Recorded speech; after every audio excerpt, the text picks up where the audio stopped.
Hello and welcome to this video in which I'm going to show you 15 things. Yes.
So here you can see that she's mentioned the author's name straight away in order to remind herself to write about the author's purpose. Perhaps Ishiguro wrote "Never Let Me Go" to imply that our minds have been conditioned to work one way, the only acceptable way through society's eyes. This is shown by the exclusion of reality from the clones. They're manufactured, sent to school, then murdered, or, as the dystopian society puts it, completion. Now, you can see here that this is a sophisticated explanation of the author's purpose because we've got actually three purposes. One to show how they're manufactured, the next how they're murdered, and the next how this reveals a dystopian society. This is a kind of checklist for the examiner, but it's also an essay plan for her. She knows she's got to keep coming back to this idea of the dystopian society because then she will always be writing about the author's purpose. And this brings us to point 2. Keep exploring the author's wider purpose. What does this novel suggest about our society? So let's see how she's done. Okay, I'm simply going to scroll through the essay with society highlighted in each paragraph. And you can see she's absolutely on it all the way through. She is paying 100% attention to what the author is saying about society in the novel. So that was probably at least 20 references in her essay. Okay, you also want to show the examiner that you're exploring interpretations, and the easiest way to do that is to use tentative language, and for most students, simply the word perhaps will do the job beautifully. Okay, so here is the same essay with the perhaps highlighted, and you can see she's dealing with alternative interpretations all the time in virtually every paragraph. Next, you need to make the genre of the novel relevant to your essay and have a name to describe it. Here it is a dystopian text, and once again we can see dystopian here, here and here, here again, here. So she uses it 7 times. And remember, each time she does this, she's basically coming back to Ishiguro's purpose all the time, and therefore always telling the examiner that she knows the novel is a construct in order to reveal Ishiguro's point of view. And that is always going to be grade 8 and 9. The more often you do it, the higher up the grades you go. Right, well, the next thing I tell all my students is whatever the text, you always need to quote from the ending and interpret the ending because this is where the author makes their purpose most clear. And that's true for poems as well as if for novels. Any text, the ending is where that author's purpose is most clear. Okay, well, we already read this paragraph, which was the introduction, and look where she deals with the ending of the novel.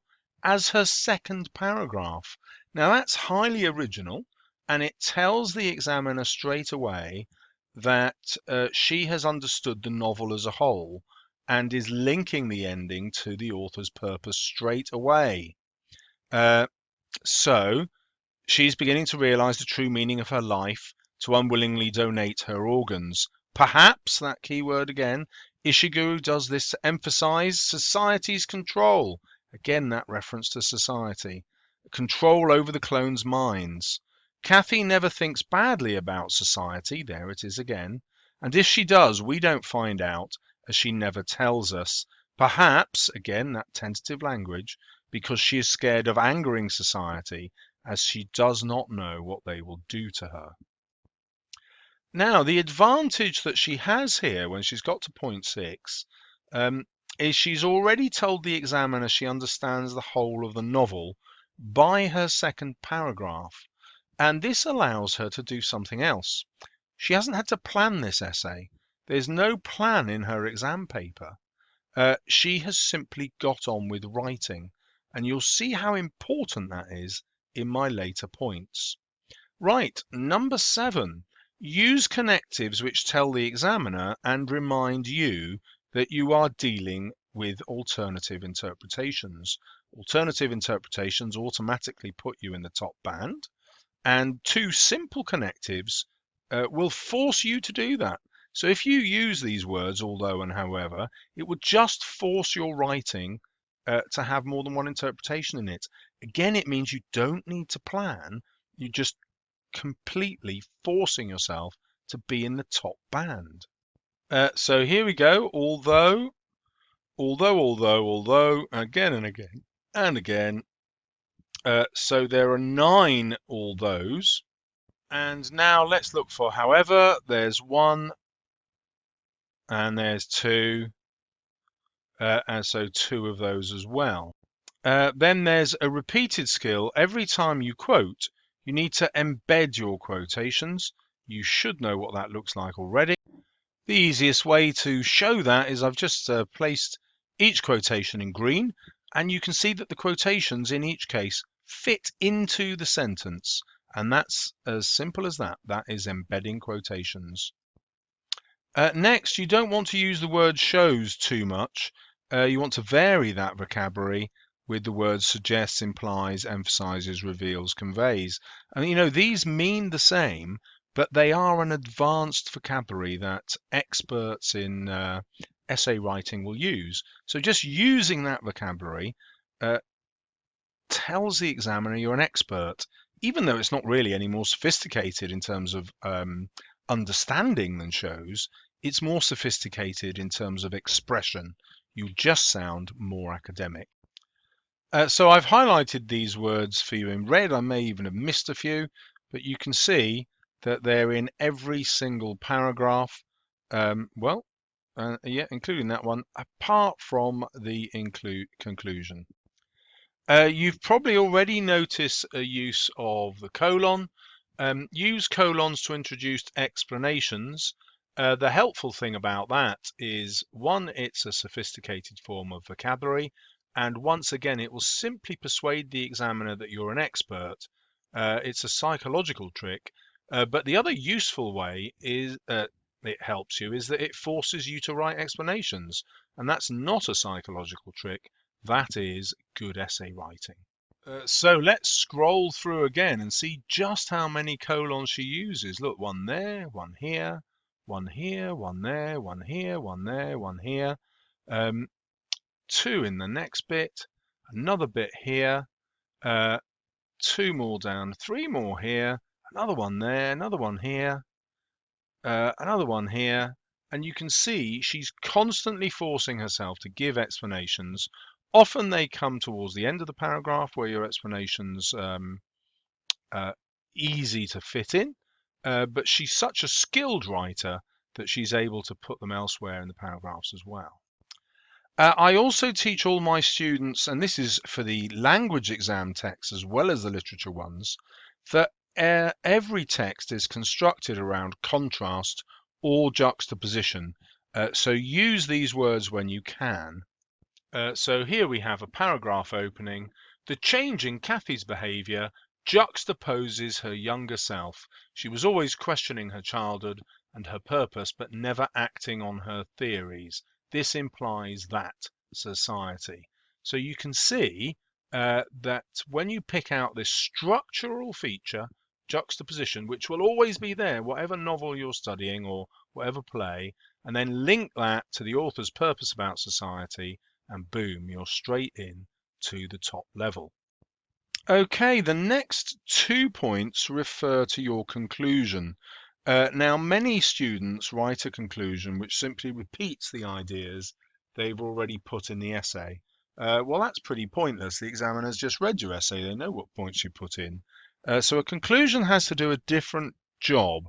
So it deals with the author, but how the author now wants us to view, or better still, change society. Now, what that means is it asks you to imagine the future through the author's point of view. And when you talk about the future, that's outside the novel. That is how the author wants us to change society. And the other little trick, again, it's one of these things that experts do, is to include a quotation in the last sentence of your conclusion. So here we go. Overall, this dystopian society is frighteningly similar to ours.